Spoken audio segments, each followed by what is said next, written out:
Hola, hoy vamos a retomar siglo XIX según Matei Calinescu en el capítulo Idea de la modernidad. Antes de retomar donde dejamos la vez pasada, quiero hacer una aclaración porque me parece que es importante para flexibilizar todas las periodizaciones. Calinescu mismo lo presenta así y creo que nos va a servir para entender que todo tipo de taxonomía o organización temporal, histórica, que corresponde al gusto, a las épocas históricas o eventos o acontecimientos históricos importantes, me parece que las tenemos que pensar en función de cierta flexibilidad y ver cualquier rigidez que presentan estas periodizaciones va en contra de cómo tenemos que entenderlas o leerlas. Por eso preparé esto, que son como las tres fases de evolución en la periodización. Esto no es por fuera de Calinescu, esto lo presenta Calinescu al mismo tiempo que nos presenta una periodización más o menos rígida. Cada vez que hace el movimiento de rigidez, lo desdibuja por otro lado. Entonces, quería que nos pongamos de acuerdo en esto, y es que lo que él considera un evento, por ejemplo, la modernidad, estamos hablando de la modernidad y vamos a retomar en el romanticismo como parte de la modernidad. Lo que dice Calinescu es que en la evolución de las periodizaciones, esa evolución entendida históricamente, ocurren los siguientes cambios. En un primer momento se da el uso figurativo de esa periodización.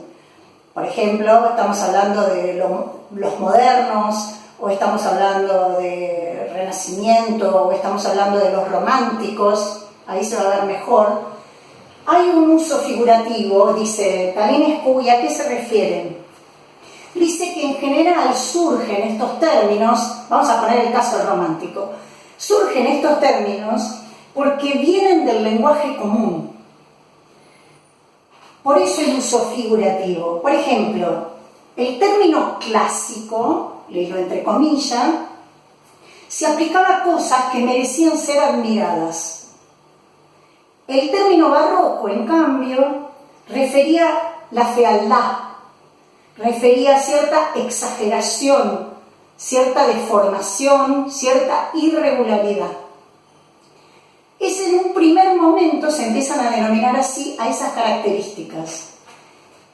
Se instalan de esa manera en el lenguaje común. Y en algún punto hay una afirmación de valor. Vean que no es admirativo el término barroco.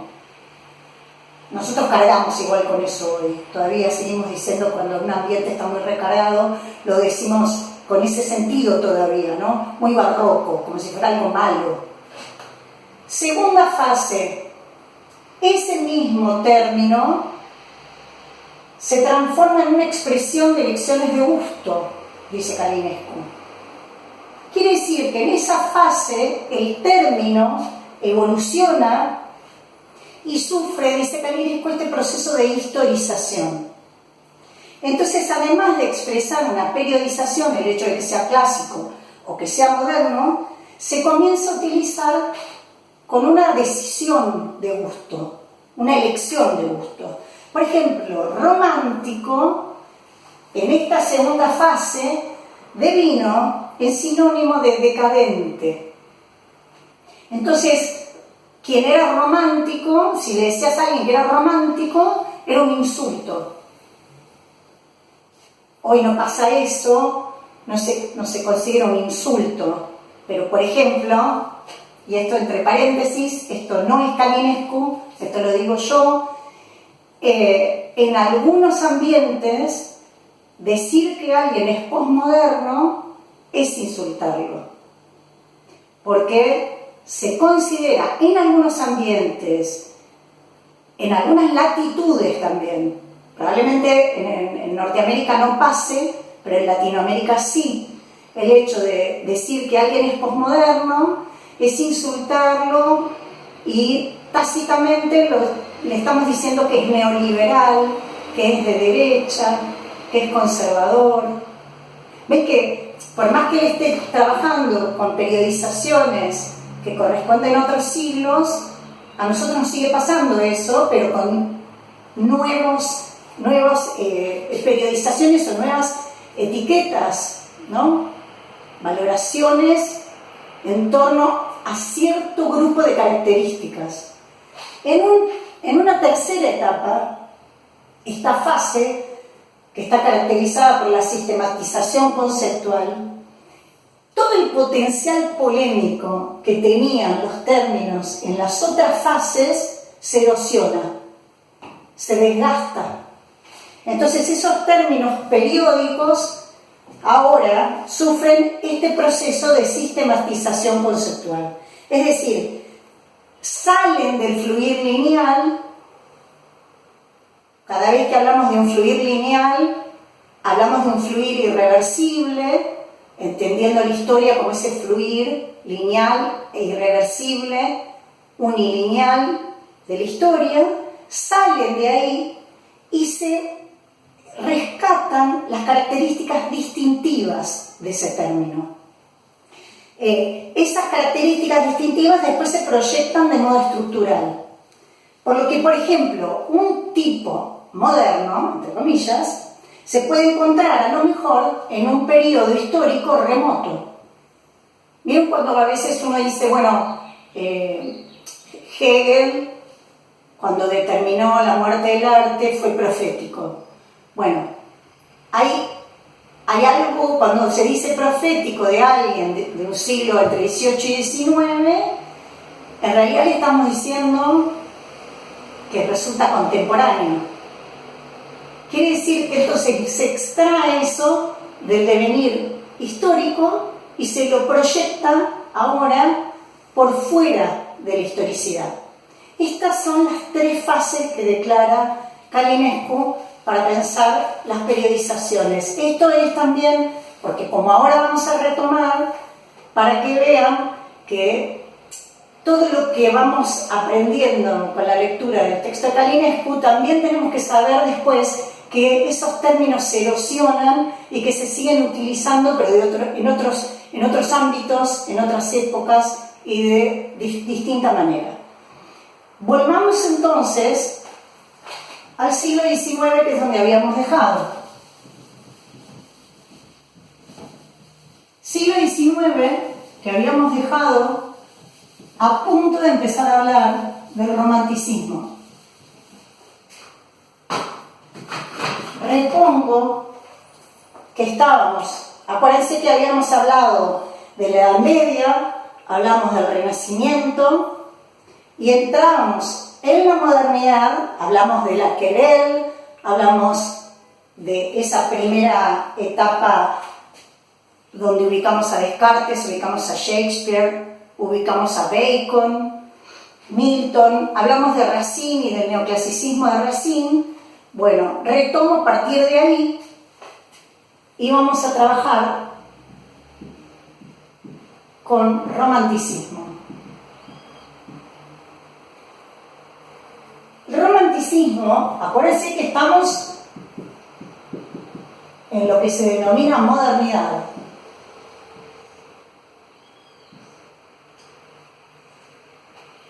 Dejamos en siglo XIX.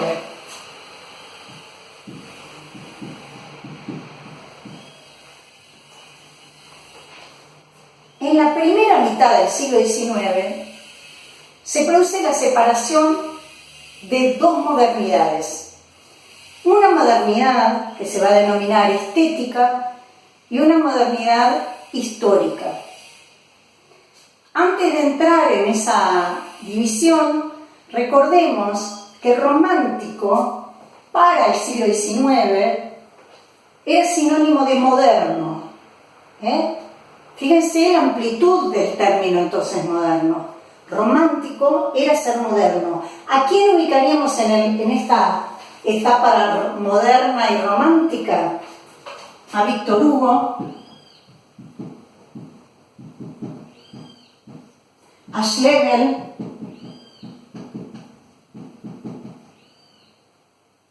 a Hegel. Después vamos a trabajar también, cuando entremos en la Escuela de Frankfurt, quizás antes, voy a retomar algunos conceptos de Hegel para darles como un panorama de las distinciones entre Escuela de Frankfurt, especialmente con respecto a la dialéctica. Stendhal, Baudelaire, fundamental. Vamos a hablar mucho de Baudelaire. Baudelaire fue un poeta que instaló lo que se denomina lo nuevo, lo que es nuevo, pero así como categoría, ¿no? Para el que le interese hay un trabajo, después en todo caso les mando el dato, donde un trabajo que distingue lo nuevo de la novedad. Lo nuevo se supone que es lo que rompe paradigmas, la novedad es lo que tiene apariencia de nuevo, ¿sí? Se reviste como si se pusiera el ropaje de lo nuevo, pero en realidad es lo mismo reversionado.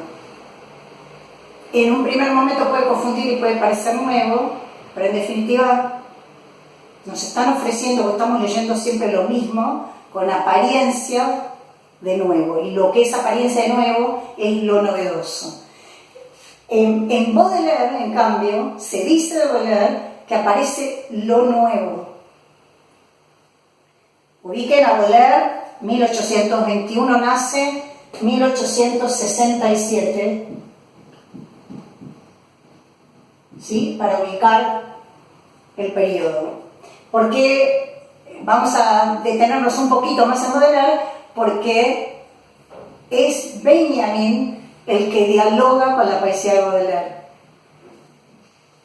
¿Qué aparece también en esta época? Lo que se denominó la autonomía del arte y el arte por el arte. El arte por el arte fue una corriente del siglo XIX que hereda de Kant, del siglo XVIII, la autonomía de la estética y la idea del arte autónomo. En general se lo suele confundir, pero en realidad está como inspirado en la estética como disciplina autónoma kantiana. Es la idea de fomentar el desinterés en toda producción artística y que quede por fuera, el arte quede por fuera de cualquier interés productivo, mercantilista.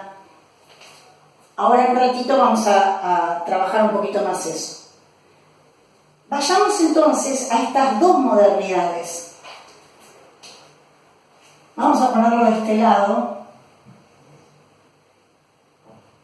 Les dije dos modernidades.